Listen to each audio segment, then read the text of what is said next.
Doctor గారు మనస్విని గారు ఇలా అడుగుతున్నారు. మా పాపకు 5 నెలలు, తరచూ వెక్కిళ్ళు వస్తున్నాయి.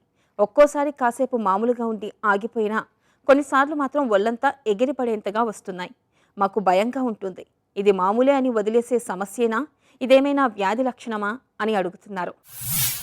మనస్విని గారు, ఎక్కిళ్ళు ఎందుకు వస్తాయంటే, ఎక్కిళ్ళు అన్నది మన లంగ్స్ని స్టమక్ని సెపరేట్ చేసే డయాఫ్రమ్ అంటారు.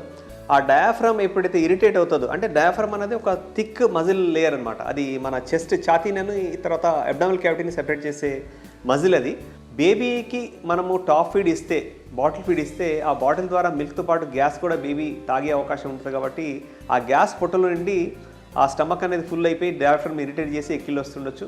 ఒకటి. రెండోది ఏంటంటే, మనం పడుకోబెట్టి ఇచ్చినప్పుడు కూడా బేబీని, అంటే యాక్చువల్గా కొంత సెమీ స్లాంట్ పొజిషన్లో ఫీడ్ చేయాలి.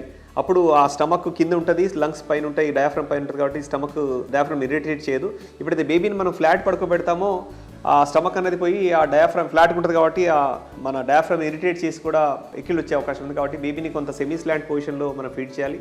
తర్వాత ప్రతిసారి కూడా ఆ గ్యాసెస్ ఫామ్ కావడం అనేది నా సాధారణ ప్రక్రియ. అంటే స్టమక్లో యాసిడ్ ఉంటుంది, యాసిడ్తో కొంత గ్యాస్ ఫామ్ అవుతుంది. ఆ గ్యాస్ రిలీజ్ కావాలి. రిలీజ్ కానప్పుడు మనకి ఇట్లా ఎక్కిళ్ళు వచ్చే అవకాశం ఉంటుంది. కాబట్టి ప్రతి బేబీని మనం ఫీడ్ చేశాక తప్పకుండా ఒక 5-10 మినిట్స్ బర్ప్ చేస్తే ఆ ఎక్సెస్ గ్యాస్ రిలీజ్ అయ్యి ఆ ఎక్కిళ్ళు తగ్గే అవకాశం ఉంటుంది. సో కొన్ని మెడికల్ కండిషన్స్ కూడా మనం ఎక్కిళ్ళు ఎక్కువ ఉన్నప్పుడు గమనించాలి. అదేంటంటే జీఈఆర్డీ అంటాం, అంటే గ్యాస్ట్రో ఈసోఫేజియల్ రిఫ్లెక్స్ అంటాం. అంటే మిల్క్ ఒకసారి బేబీ నోట్లోంచి, ఆహార వాహిక నుంచి స్టమక్లోకి, జీర్ణాశయంలోకి వెళ్ళాక ఆ మిల్క్ మళ్ళీ చిన్న పేగులోకి వెళ్ళాలి, పైకి రాకూడదు.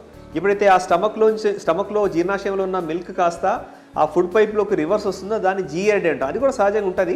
మీ బేబీ చాలా ఎక్కువ ఏడుస్తుందంటే దాంతోపాటు దగ్గుందా, ఆయాసం ఉందా, ఈ రిప్ కేజ్లో గుంటలు పడుతున్నాయా ఛాతీలో, దీని ద్వారా మనము బేబీ వెయిట్ గెయిన్ పెరగట్లేదా, వీటన్నిటి ద్వారా మనము ఆ బేబీకి జీఆర్డీ ప్రాబ్లం ఉండటం వల్ల హిక్కప్స్ వస్తున్నాయా, ఎక్కిళ్ళు వస్తాయా అని మనం గుర్తించి తప్పకుండా మీ డాక్టర్ని సంప్రదించి ఈ జీఆర్డీ అన్న ప్రాబ్లంకి అది ఒక డయాగ్నోస్ అయితే కనుక దాన్ని మనము ట్రీట్ చేస్తే బేబీకి ఎక్కిళ్ళు కూడా తగ్గే అవకాశం ఉంటుంది.